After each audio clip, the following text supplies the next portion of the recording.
अस्सलाम वालेकुम नाज़रीन, दिस इज बुरहान टी1 and you are watching tea time with Burhan live. आज के जो हमारे गेस्ट हैं बहुत ज़बरदस्त गेस्ट हैं, बहुत अच्छे गेस्ट हैं, उनसे आपकी मुलाकात कराएंगे। हमारे स्टूडियो में तशरीफ लाए हैं, लेकिन पहले आपको उनका तारुफ करा दूँ थोड़ा सा। वो मिमिकर भी हैं, एक्टर भी हैं, राइटर भी हैं और बहुत सारे काम करते हैं। एक कंप्लीट पैकेज है उनका, तो उनसे पहले मुलाकात करने से पहले उनका पैकेज देखेंगे।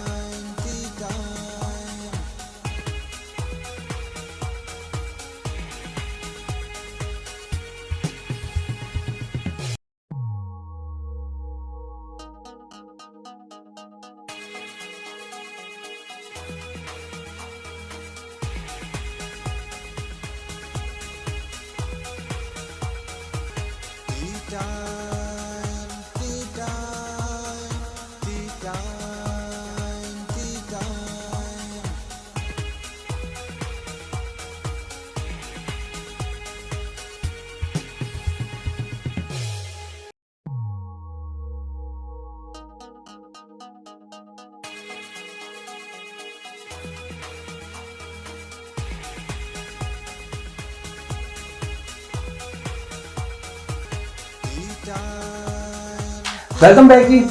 यकीनन आप जान गए होंगे हम बात कर रहे हैं डॉक्टर तहसीन जमाल साहब। डॉक्टर साहब अस्सलाम वालेकुम। जी वालेकुम अस्सलाम। कैसे हैं आप, खैरियत से? अल्हम्दुलिल्लाह जी, बिल्कुल ठीक ठाक। ये डॉक्टर साहब भी हैं, साथ होस्ट भी हैं, राइटर भी हैं, मिमिक्री भी करते हैं और एक्टिंग भी करते हैं और काफी सारे काम करते हैं। कंप्लीट पैकेज एक किस्म का है। तो डॉक्टर साहब ये बताइएगा कि आप डॉक्टर से एक्टिंग तक का सफर कैसे कटा, यहाँ आना कैसे हो गया आपके शोबिज़ में? जी इमरान भाई, असल में ये होता है कि मैं तो इस नतीजे पर पहुंचा हूँ कि ये अल्लाह ताला हर इंसान में सॉफ्टवेयर जो है ना वो तख्लीक करते हैं, तो उसका जो सॉफ्टवेयर होता है वो उसी हिसाब से फिर आगे काम करता है। उसको ऐसे मौके मिल जाते हैं तो इंसान के पास में कुछ नहीं होता। ये है कि वो फिर जिस तरह के उसका मिजाज होता है उस तरफ वो चलना शुरू हो जाता है। तो वो एक जो है सीरियस काम है मेडिकल का। तो लेकिन ये जो मेरे अंदर का एक फनकार जो था उसे मैंने बड़ी कोशिश की दबाने की, लेकिन वो रहता नहीं है। तो ये अंदर का फनकार कब आया, बात कब पता चला? ये शुरू से मेरे साथ चल रहा है। अच्छा, बचपन से? जी जी। ये कुछ लोग होते हैं जो पैदाइशी फनकार होते हैं, उनको शुरू से ही होता है कि हमने कुछ ना कुछ करना है। तो ये मिमिक्री जो आप करते हैं माशाल्लाह, काफी लोग मिमिक्री करते हैं, ये बड़े मशहूर लोगों की, सिंगर्स की भी और सियासतदानों की भी। तो ये कब पता चला कि मैं मिमिक्री भी कर सकता हूँ? असल में जो ना, मैं जो फील्ड को ये इस रास्ता इसका यही था। मैं समझता हूँ कि जो मिमिक्री है ना उसी के जरिए मुझे अपने अंदर के आर्टिस्ट का पता चला। क्योंकि जब बचपन में स्कूल से जो है वो ये सिलसिला शुरू हुआ। हाँ, स्कूल में बच्चों को आप सुनाते हो, टीचर वगैरह की जो आवाज़ ही बनाई हो जी, वो बच्चे डर गए जी, वो वाकई वो टीचर आ गए तो दरवाजे के पीछे से आवाज़ बनाई, तो फिर वो पता चलता रहा कि ये आवाज़ काफ़ी मैच कर रही है।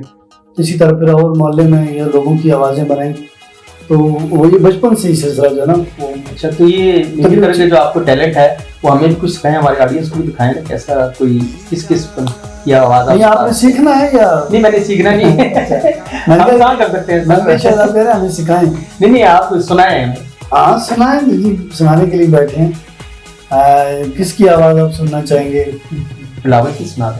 पॉलिटिशियन में बिलावल साहब बड़े अच्छे हमारे पॉलिटिशियन हैं, तो ये कोई तनकीद हम नहीं कर रहे कि उनकी आवाज़ पेश कर रहे हैं। तो ये उनकी आवाज़ है कि जिस तरह वो बोलते हैं, इमरान चाचा आपने मुझे यहाँ पे बुलाए हैं तो मैं आपके सामने आ गया हूँ। आप अपने सवाल कीजिए और ये जयाल आपको जवाब देगा।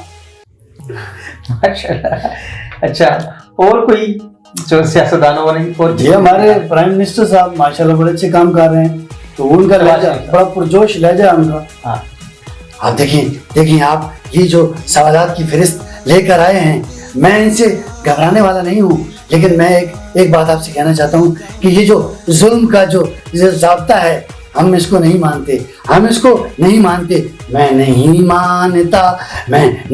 मानता। ये जो आपने सवाल करने हैं ये करें, मैं इनका जवाब देने के लिए बनफ्से नफीस आपके सामने मौजूद हूँ।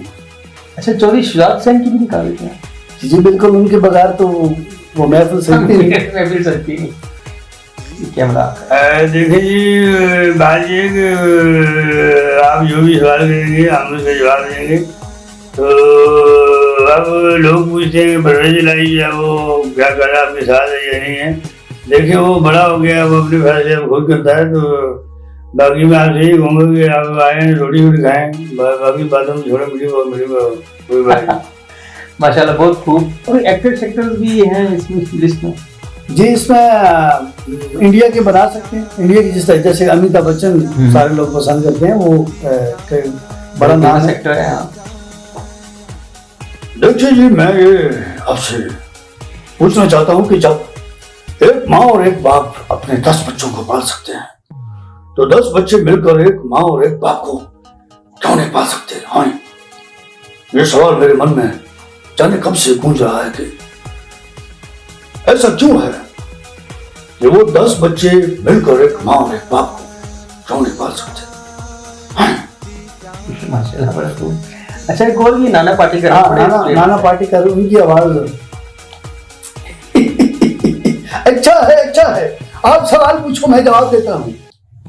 यही बात है, एक मच्छर साला एक मच्छर आदमी को हीरा बना देता है, और एक खटमल पूरी रात को अपहरित कर देता है। साला एक मच्छर आदमी को हीरा बना देता है। कैसे बताऊं मैं तुम्हें, मेरे लिए तुम कौन हो, कैसे बताऊं?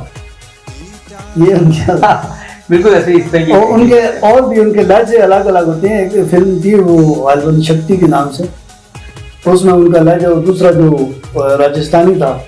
अच्छा। अरे 40 गाँव है, 400 परिवार है, खाता है हमें की वजह से, जीता है हमें की वजह से। आज मैं इसको नहीं मारूंगा, कल ये तुम्हें मारेगा, मुझे मारेगा, इसलिए ये काट डालो उसको। तो ये इनका। अच्छा एक बड़े हमारे हैं मेजबानी, वो बड़ा एक साहब हैं, वो बड़े फेमस हैं आजकल, जियो टीवी में भी आते हैं। जी उनकी भी किस टाइप? ये सोहेल बड़ाई साहब। सोहेल बड़ाई बहुत बड़ा नाम है और बड़ी बंदर की बातें निकाल लेते हैं। वो इसी तरह हंसते हंसते। अच्छा उनका एक स्टाइल है ज्यादा किस्म का। हाँ वो देखिए, आपने जो सवालात अभी अपने पास रखे हुए हैं, ये तो आपके पास हैं, लेकिन जो सवाल आप मुझसे कर रहे हैं वो बिल्कुल अलग है। तो क्या ये खुला तजाद नहीं? अच्छा बहुत खूब। अच्छा हमारे नाज़रीन को बताइएगा कि बड़ी ईद आ रही है, इस पे आपका क्या प्लान है? अरे आप कहाँ से आ गए? जमाल साहब की भैया रिकॉर्डिंग हो रही है, क्या हो गया? ओ बादशाह हम कहाँ आ गए, आजकल तो हर तरफ हमारे ही दौड़ है। इसमें तो कोई शक नहीं, जाहिर है बकरा ईद है, तो उस पर आप लोगों की कुर्बानी होती है। तो क्या आप कर रहे हैं आजकल, कुर्बानी की क्या रेट्स हैं? वो क्या करना है जी, जो आप करवाएंगे, बकरा करवाएंगे तो बकरा कर देंगे, और वोट करवाएंगे तो वोट कर देंगे। लेकिन आप लोगों को करना तो कुछ आता नहीं है। जितने भी कसाई आते हैं ईद के दिनों में सारे ऐसे मौसमी कसाई होते हैं। और नहीं जी नहीं, हम जल्दी पूछते कसाई हैं और मौसमी नहीं है। हाँ ये है कि जब देखो ना जी, ईद के अलावा क्या काम होता है, कौन सा लोग गोश्त खाते हैं जी, फिर उसमें ये तीन दफा वेज है जी, छानगुरा वेज, वो तो पार्ट टाइम है ना जी। असल काम इसका मतलब है कि आप आम दिनों में आपका काम कोई और होता है कि ईद के दिनों में आप लोग कसाई बन जाते हैं जी। बस देखिए जी, गुजारा करना है जी, बच्चे हैं छोटे छोटे हैं जी। अच्छा ईद के दिनों में आप लोग नायाब क्यों हो जाते हैं? जो एक्चुअली कसाई होते हैं ना, वो मिलते ही नहीं है।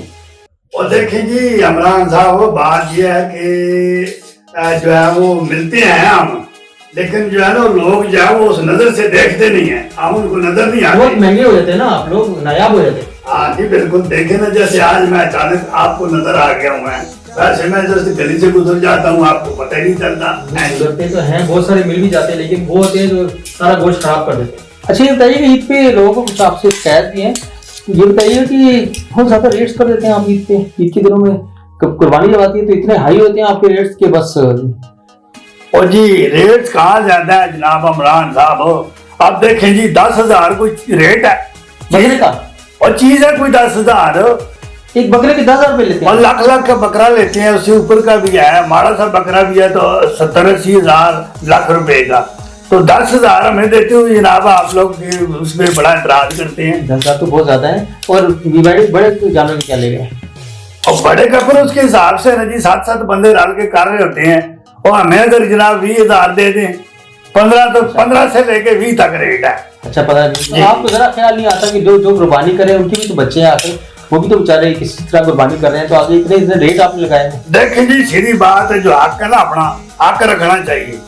अब देखें, पाए, कलेजी, उसके अलावा खल है जी, और ये सारी चीजें तो हमारी होती हैं। ये आपका हक है। हाँ जी, और 2 किलो गोश्त, अब इतनी मेहनत करे तो 2 किलो गोश्त हक बनता है कि नहीं बनता? ये सब कुछ आप ले जाएंगे तो वो बेचारा क्या करेंगे जिसकी कुर्बानी है?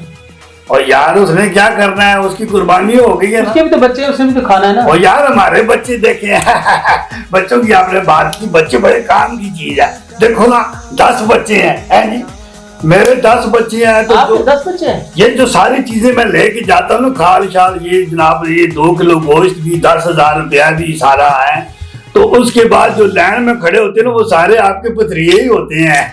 अच्छा, वो भी आपने साथ टीम लेके जाते हैं साहब? उनको पता होता है ना जी, साथ जाते हैं ना जी। देखो, बच्चों को काम पे लगाना चाहिए है जी। तो अब वो जो बाकी है वो शापरों में वो ले आते हैं है जी, तो गोश्त काफी जमा हो जाता है। गोश्त करते क्या आप? वो करते क्या है जी, खाते हैं, और क्या करते हैं। इतना गोश्त खा लेते हैं?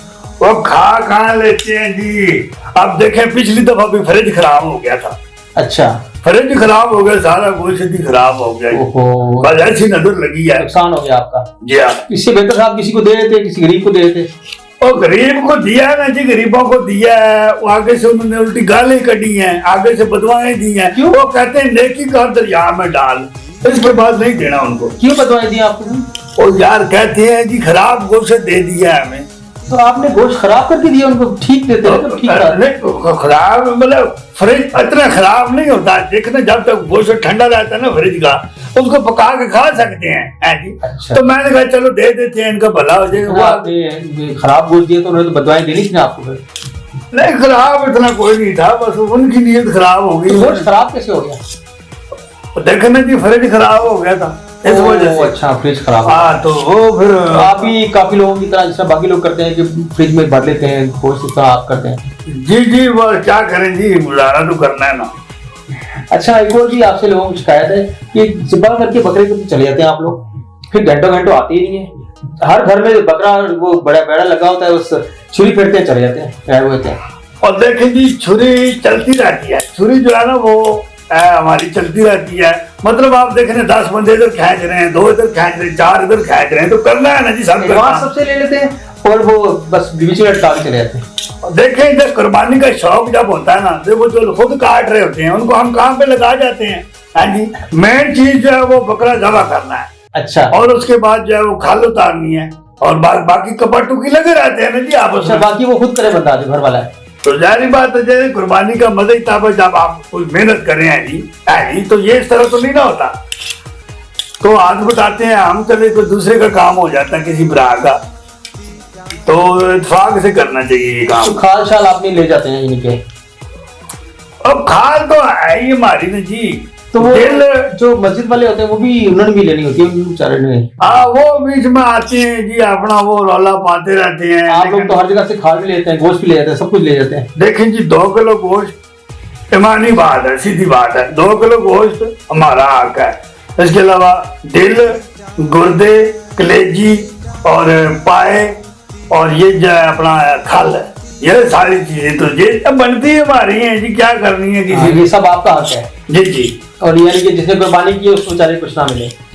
और नहीं, उसकी कुर्बानी होगी, ये थोड़ी बात है, कुर्बानी तौफीक से होती है हमारी। आपने सुना ये हाल है आजकल की कसाईयों का, और बिल्कुल सही बात कह रहे हैं, इससे ही करते हैं कसाई, ये ले लेते हैं गोश्त, हर चीज उठा के ले जाते हैं, जाते हुए सिरी भी ले जाएंगे, पाई भी ले जाएंगे, सब कुछ ले जाएंगे और अपना काम पूरा कर लेते हैं। बेचारे जो ईद कर रहा है तो बेचारा उसकी कुर्बानी ऐसे बढ़ जाती है, समझे। तो अच्छा जी, जा चाहते हैं, आज आपने कसाई साहब से मुलाकात कर ली, इंशाल्लाह फिर मुलाकात करेंगे किसी नए एक्टर के साथ, किसी एक नए पर्सनैलिटी के साथ। तो तब तक के लिए इजाजत चाहते हैं, अल्लाह हाफिज। अल्लाह हाफिज जी।